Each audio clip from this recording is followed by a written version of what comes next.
Thanks. State Senator Melissa Melendez is coming on. She's a Republican from Lake Elsinore. Back in July of 2020, she had a resolution. A resolution to get rid of the state of emergency that Newsom declared in March of 2020. Some idiotic emergency mandate that's still around. He keeps extending it to this day. So she couldn't get past the Democrats in Sacramento, but they're finally willing to give a hearing. So let's see what we can find out. Melissa, welcome. How are you? Hey guys, I'm good. Thanks for having me on. This is really crazy. Why are they giving you a hearing now? You've had this thing filed for well over a year and a half. Yeah. Well, I'm sure politics are coming into play here. I think their intention is to lay out all of the reasons why we should keep the state of emergency in effect, and my intention is to lay out all the reasons why we should not.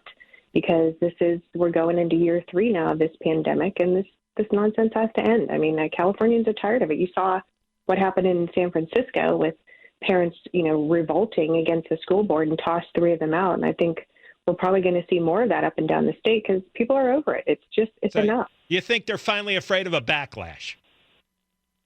Yeah, I do. I think that they've done the polling. They've seen what Newsom's poll numbers looks like, which are dreadful in pretty much every single category, and that has a trickle-down effect.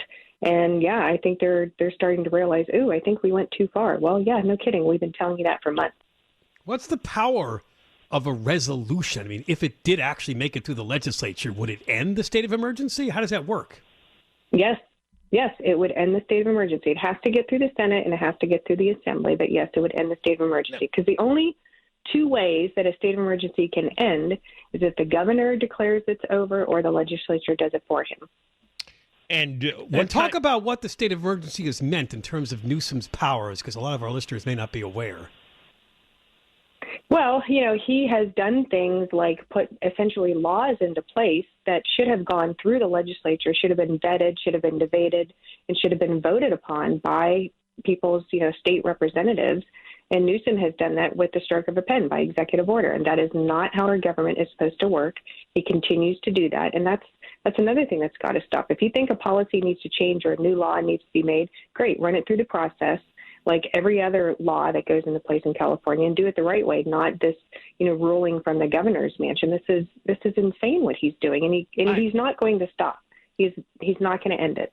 I think this is horrific abuse of this emergency order policy to carry it on for 2 years, and with everything that came down from it, because they like here in LA County, we have a crazy person, this Barbara Ferrer, who's the health director, and like her powers emanate from Newsom's emergency declaration, correct? Right. That's the reason she can do what she's doing. That's correct.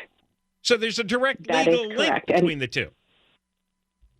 Right, except she is not elected by any constituent. She's just a bureaucrat who gets to do whatever she wants and takes cover under the governor's wings. Well, that's not how it's supposed to work either.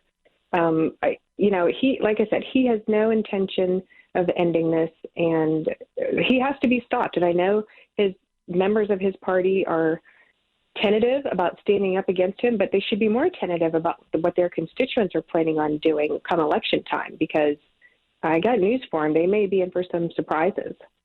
Did they? He didn't even mention this yesterday. Did any reporters even ask him about ending his emergency orders yesterday at his stupid appearance over his smarter plan?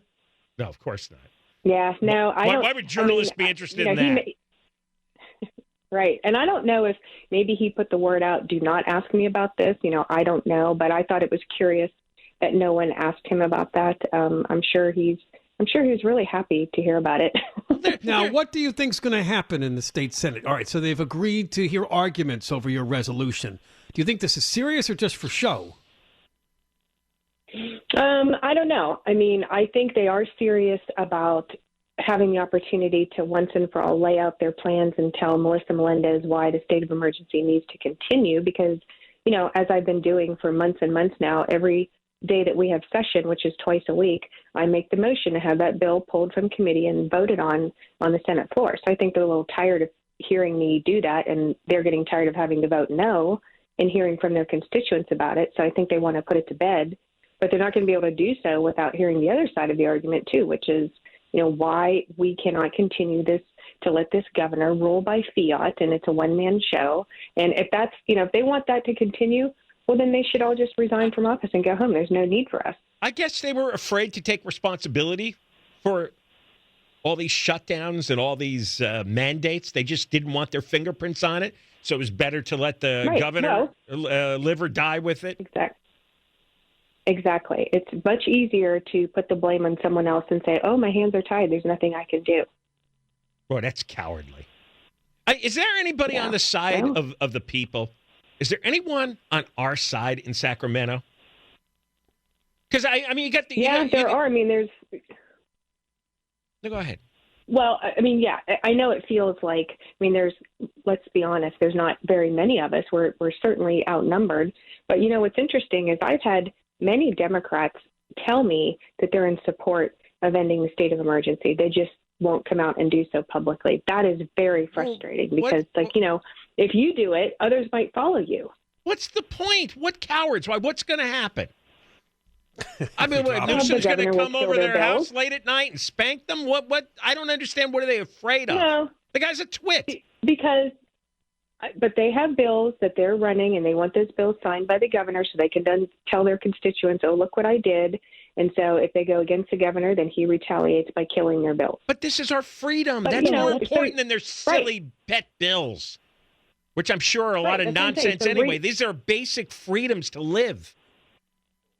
Right. Just reintroduce your bills, next year or something after he's over it. But for God's sakes, stand up for the people in your district. Stand up for these kids who are still going to school in these stupid masks.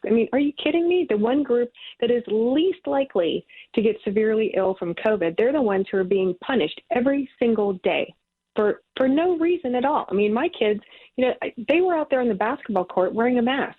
How idiotic is that? The governor and Mayor Garcetti can go to this to a football game, and 100,000 fans aren't wearing masks, but our kids have to wear masks. Come on. It's so infuriating. It is so abusive. I've just never seen anything like this. And the thing is, the whole system's dysfunctional because the legislature won't use its powers to end this. They give the governor carte blanche. He passes the powers down to this lunatic, Barbara Ferrer, and she abuses her job as well. My kids, they were out there on the basketball court wearing a mask.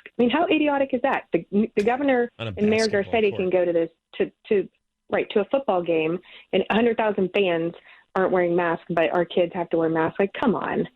It's so infuriating. It is so abusive. I've just never seen anything like this. And the thing is, the whole system's dysfunctional because the legislature won't use its powers to end this. They give the governor carte blanche. He passes the powers down to this lunatic, Barbara Ferrer, and she abuses her job as well. We're just, and the judges won't step in on this. Nobody's here for the people. Right. Well, I saw Ferrer seemed to be really enjoying her notoriety. Oh, yeah. Because I saw the video of her at the game, and boy, she was really strutting through there, feeling very good about herself, that somebody wanted to take a picture with her and everything. So she is definitely enjoying her position of power. And because nobody knew who she was. She was a nothing, nobody for all these years. And now her face is on TV every day, and she's ordering people around, telling everybody what to do, standing behind the science, trying to save lives, smug, arrogant. Just insufferable. Just absolutely insufferable. And answers to no one. Right, exactly. Yeah, there's no check on her power. All right, Melissa. Well, I see here this hearing's not going to happen until March 15th anyway. Yeah, they wouldn't give me a hearing sooner than that. That's actually the first hearing date that's set for that particular committee, but we are going to try to get it heard sooner because, that's a month away. Why are we waiting a month? And the state of emergency ends the end of March until the governor extends it again, of course, but I don't see any reason to wait a month. So I'll keep pushing. They probably won't grant it, but, at this point, hey, at least we finally got a hearing, which is more than what we've been able to do for the past nearly year and a half. All right. Thanks for coming on. We appreciate it. You bet, guys. Take care. It's State Senator Melissa Melendez, Republican from the Inland Empire, Lake Elsinore. And she's been pushing for 2 years for a Senate resolution in Sacramento to end Gavin Newsom's state of emergency. They ignored her until finally, and I wouldn't be surprised if the San Francisco recall played a part in this, they have agreed to a hearing to debate ending the state of emergency.